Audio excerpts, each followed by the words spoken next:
everybody, this is Matthew Poes of Poes Acoustics. So now you can start to see what I was doing all along. It doesn't look very neat at the moment, but I'm putting, this is headliner material basically. It's a suede, it's acoustically transparent. It's got a thin foam backing, and I'm putting it over to hide the foam and provide a nice uniform look to the area behind the projection screen. You can see I've already cut one of the openings out for a speaker. I'll be stapling and cutting. Unfortunately on that one, there's some mistakes with the staples, but I'll fix it and make sure the others are done correctly. When all is said and done, there'll be trim around the whole thing. The screen will be mounted to the trim, and this will just look like a black, basically black area.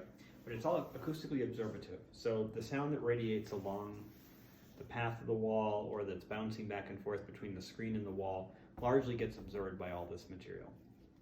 So, and I think it looks good.